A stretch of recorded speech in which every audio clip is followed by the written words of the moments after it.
नमस्कार, मेरा नाम प्रिंस मिश्रा है और आप एक न्यूज़ 24 देख रहे हैं। आज चिराग पासवान एयरपोर्ट पे पहुंचते ही लगातार जो है महागठबंधन पर जो है जोरदार हमला करते हुए जिस तरीके से कांग्रेस के राष्ट्रीय अध्यक्ष ने अमर्यादित भाषाओं का प्रयोग किया है, लगातार जो है चिराग पासवान पर हमला करते हुए उनको टारगेट पे लेकर उन्होंने साफ तौर पर कहा है। जिस तरीके से उनको ये मालूम हो गया है कि हम लोग जो है हार रहे हैं और 5वें चरण के मतदान के बाद जो है एनडीए जो है 300 पार कर चुकी है, 315 पार कर चुकी है। लेकिन उनको डर ये सता रही है जिस तरीके से 5 चरणों के बाद जो है उनका सरकार जो है भारी बहुमत से बनने वाला है, तो उनका जो है खलबली जो है अंदर से मच रहा है और अमर्यादित भाषा का जो है प्रयोग कर रहे हैं। पहले चिराग पासवान क्या कुछ कर रहे हैं, उनकी बयानों को सुनाते हैं।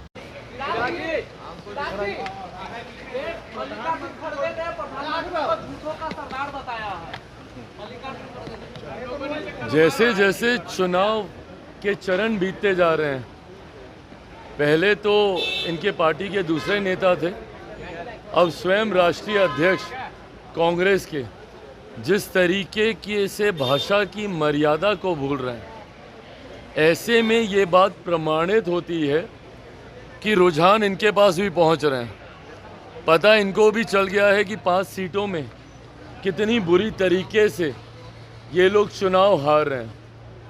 हम लोग इन 5 चरणों में जिस तरीके से मतदान हुआ है, 300 से 315 तक का आंकड़ा हम लोग पार कर चुके हैं। अब 25 तारीख वाला और 1 तारीख वाला मतदान, इसमें हम लोग यकीनन 400 का भी आंकड़ा पार करेंगे। और अगर इस बार पूरा एनडीए मिलकर इतिहास में सबसे बड़ी संख्या के साथ केंद्र में सरकार बनाता है, तो उसमें भी किसी को आश्चर्य नहीं होना चाहिए। और कांग्रेस अपने ऑल टाइम लो पर अगर जाती है तो उसमें भी किसी को एतराज़ नहीं होना चाहिए। ऐसे में ऐसी भाषा का इस्तेमाल सिर्फ इसीलिए हो रहा है क्योंकि अब वो बौखलाहट उनके अंदर भरती जा रही है। अपनी सीटें कम होता देख और एनडीए की अनप्रेसिडेंटेड जीत की ओर जो एनडीए अग्रसर हो रहा है, उसकी बौखलाहट है कि ऐसे शब्दों का इस्तेमाल हो रहा है।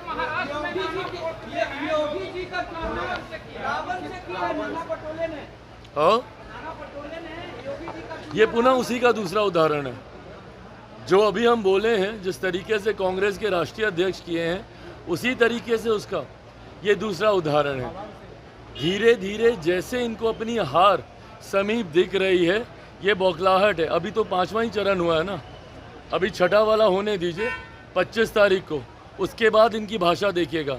और 4 तारीख से पहले तमाम मर्यादाएं खो देंगे क्योंकि इनको अपनी हार स्पष्ट दिखाई देगी।